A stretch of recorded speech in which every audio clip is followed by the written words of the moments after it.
అడిగినావు మరి food poison ఎందుకు అయిందని? నా బాపునే అడగలేదు, ఫోన్ చేసిండ్రు నాకు. ఏమని? వేరే ఆటో పిల్లాడు రోజు మానవులు తెస్తున్నాడు. ఫోన్ చేసి ఇట్లా రాజుకి ఫుడ్ పాయిజన్ అయిందన్న, మొక్కలకి తీసుకుపోయిండ్రు అన్నాడు. నాన్న అడవిలో నుండి గడెం కొట్టేటువంటి సీదా వచ్చేసిండు. వస్తే అడ్మిట్ చేసిండ్రు. అడ్మిట్ చేయని సీదా పోయి బాబుకి కలిసిన. బాబుని అడిగితే ఇట్లా మధ్యాహ్నం అన్నం వంకాయ ఆలుగడ్డ కూర గట్టిగా అయింది, ఉడకలేని గురించి గట్టిగా అయిన వల్ల మాకు ఇట్లా అయింది ఆయన. మీ బాబు ఎన్ని సంవత్సరాల నుంచి స్కూల్ అవుతుండే? ఈడ మానూరులో 5th కాడ నుండి చదువుతున్నాడు. ఇప్పుడు ఏ క్లాస్? ఇప్పుడు 8th క్లాస్. దాదాపు 4 సంవత్సరాలు అవుతుంది. 4 సంవత్సరాలు ఎప్పుడైనా అయిందా మరి? లేదు, ఇప్పుడే ఫస్ట్ టైం. ఇప్పుడు ఎన్నిసార్లు అయింది? ఇప్పుడు మూడోసారి. ఒకటేసారి ఆ స్కూల్లో మూడోసారి జరిగింది. ఆ స్కూల్లో మూడోసారి జరిగింది. అంటే ఎందుకు? సరే, ఒకవైపు పిల్లలకు ఫుడ్ పాయిజన్ అయిందని మీరు పిల్లలు చెప్పిళ్ళు, కడుపు నొప్పున్నదే వామిటింగ్ అని చెప్పింది. ఎమ్మెల్యేలు కావచ్చు, కలెక్టర్ కావచ్చు, అధికారులు అందరూ బయట ఫుడ్ తిని అయిందంటు. నిజంగా బయట ఫుడ్కి మీరు పైసలు ఇచ్చారు? లేదు. ఇప్పుడు వాళ్ళే అబద్ధాలు సార్. అట్లా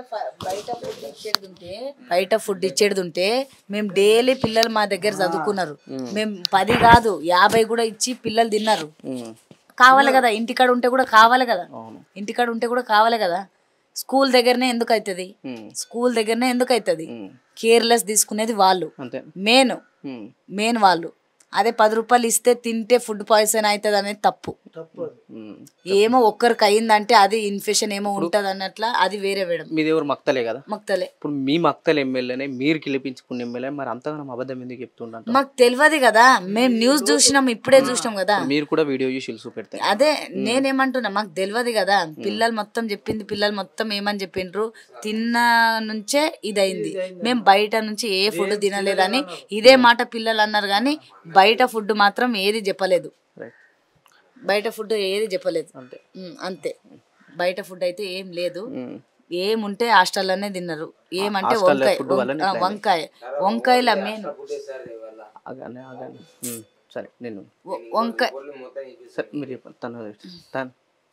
ఇంకా ఏమంటే వంకాయ కోస్తారు అంటే నీట్ కోయాలి, పురుగులు ఉంటాయి.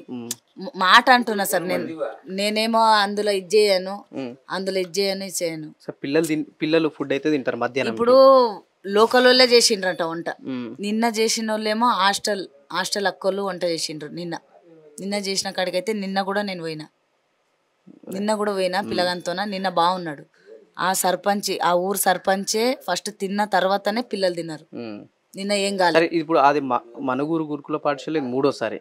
వాళ్ళ పిల్లలు ఏం చెప్తున్నారు మరి? ఫుడ్ మంచలేదా, లేకపోతే అన్నం మంచిదా, పురుగులు వస్తున్నాయి అంటున్నారు. అంత నాసిరకం ఎందుకు పెడుతున్నట మరి? అది అడుగుతుంటే లేదు ఫుడ్లో మేమేం పెడుతుండలేము, బియ్యంలో వస్తున్నాయి, బియ్యం కూడా క్లీన్ చేస్తున్నాము అని ఇట్లా మాట్లాడుతున్నారు. పిల్లలకి ఏమైనా మాట్లాడితే తర్వాత పిల్లలు స్కూల్కి వస్తున్నారు కదా, మనకి కొంచెం అన్నారు. సెకండ్ సారి ఇప్పుడు మళ్ళీ శ్రీహరి కొత్త బియ్యం ఇచ్చిండు అన్నాడు. మళ్ళీ ఈ బియ్యంలో ఏం ప్రాబ్లం ఉంది? అదే మాట మాట్లాడింది. ఈ స్కూల్లో ఏమైనా తినడానికి పైసలు ఇస్తారు రెగ్యులర్ గా? ఎందుకంటే ఎమ్మెల్యే కావచ్చు సార్.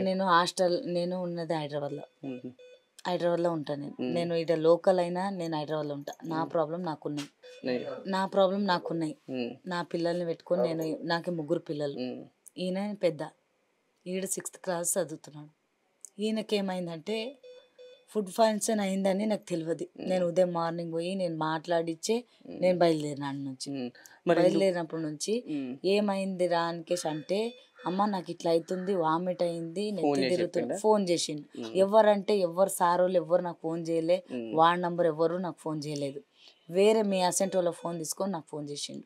ఫోన్ చేస్తే ఏమైంది అనికేసి అంటే, ఇట్లా సంగతి ఇట్లా అనికేసి మాట్లాడితే నేనుండి ఏడున్నరా అంటే, ఇక్కడ గవర్నమెంట్ హాస్పిటల్లో తీసుకొచ్చి పెట్టిండ్రమ్మా అనికేసి అన్నాడు. వాడు ఫుల్ భయపడి ఫోన్లో చెప్పేసేసరికి నాకు భయమైంది. నేను ఇమ్మీడియట్లీ అక్కడ నుంచి వచ్చేసినాక ఇప్పుడు హాస్టల్లో ఫుడ్ పాయిజన్ అయింది, అందరు హాస్పిటల్ అడ్మిట్ అయ్యిండు. మీ ఎమ్మెల్యే కావచ్చు, కలెక్టర్లు కావచ్చు, ఈ పిల్లలు బయట ఫుడ్ తినడం వల్ల ఫుడ్ బయట పాయిజన్ ఫుడ్ నిజంగా అనేది- బయట ఫుడ్ తినారట పిల్లలు బయట ఫుడ్ తిన్నారన్న మాట ఎవ్వరు చెప్పలేదు ఇక్కడ పిల్లలు, ఎవ్వరు చెప్పలేదు. మరి ఎందుకు వాళ్ళు అంతా అట్లా చెప్తున్నారు మరి? ఎవ్వరు చెప్పలేదు నిజంగా మాట, ఎవ్వరు బయట ఫుడ్ తిన్నారని ఎవ్వరు చెప్పలేదు. ఏ ఎమ్మెల్యే అయికోకో ఏ మంత్రి అయికోకో నేను మాట్లాడతా కూడా, నేను మాట్లాడతా. ఎందుకంటే ఎవరైనా పిల్లలే పోగొట్టుకుంటే మా కడుపు మీద మేము పోగొట్టుకుంటాం కానీ వాళ్ళ కడుపు మీద పోగొట్టుకోరు. ఇది వాస్తవమైన మాట, నేను మాట్లాడుతున్నా.